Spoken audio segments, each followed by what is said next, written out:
Permettez-moi de prendre un instant sur cette affaire de l'Ukraine, au risque d'être impopulaire, mais je veux dire aux Français une autre vérité. Pierre Maillard, grand conseiller diplomatique du général de Gaulle à la fin de sa vie, est venu me voir. J'ai beaucoup échangé avec lui quand j'étais jeune.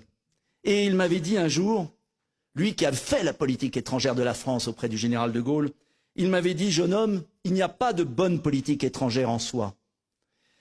Seule l'articulation, et je reprends ces termes, entre notre stratégie de défense, nos intérêts, nos valeurs et notre connaissance approfondie des nations qui nous entourent peut donner à la politique étrangère sa cohérence, sa force, sa vérité. Manifestement, Emmanuel Macron a fait tout le contraire, privant la France du rôle clé qu'elle devrait avoir aujourd'hui pour s'imposer comme l'arbitre d'un conflit et comme faiseur de paix.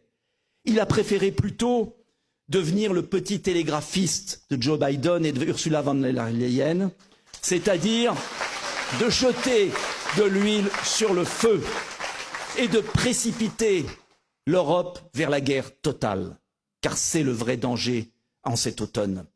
Alors j'aurais aimé, oui, qu'on se pose des questions fondamentales, et permettez-moi d'en reprendre quelques-unes. Première question, si l'agresseur est la Russie, et je ne l'ai jamais nié, n'oublions pas que l'Ukraine et les Américains ont leur part de responsabilité, notamment en ayant fait échouer les accords de Minsk qui prévoyaient l'autonomie du Donbass. N'oublions jamais que Jacques Chirac réclamait la neutralité de l'Ukraine, ce que les Américains ont toujours refusé en les armant toujours plus. Est-il acceptable, deuxième question, de basculer progressivement, en ce moment, de la protection légitime de la souveraineté ukrainienne à une volonté de destruction de la Russie? Est-ce l'intérêt de la France? Je ne le crois pas. La France, d'ailleurs, a-t-elle l'outil de défense adapté à cette guerre de projection, alors que sa dissuasion nucléaire ne vaut que pour son territoire? Quant aux sanctions contre la Russie, ne vont-elles pas punir davantage les Français et les Européens, provoquant une crise économique et sociale cet hiver qui va affaiblir le continent pour 20 ans au plus grand profit de la Chine et des États-Unis d'Amérique?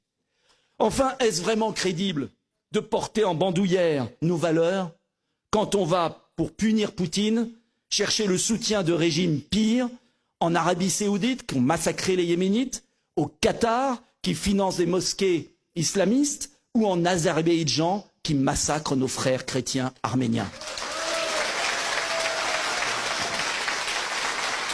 N'y a-t-il pas un autre chemin à emprunter, celui du général de Gaulle dans ses discours de Phnom Penh ou de Jacques Chirac et de Dominique de Villepin à l'ONU?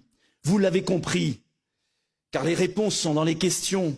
L'engagement irraisonné de la France dans la surenchère en Ukraine est une pure folie pour la France et pour l'Europe.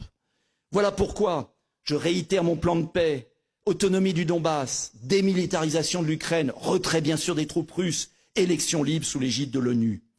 Il n'y a pas d'avenir de l'Europe au XXIe siècle sans une vraie coopération entre l'Ouest et l'Est. Poutine passera, Zelensky passera, mais la Russie restera. Et ce conflit passera pour anachronique dans 10 ans ou 15 ans. Mais entre-temps, le continent se sera suicidé. Car contrairement à ce qu'on nous dit, nous avons des valeurs à partager et une civilisation avec la Russie.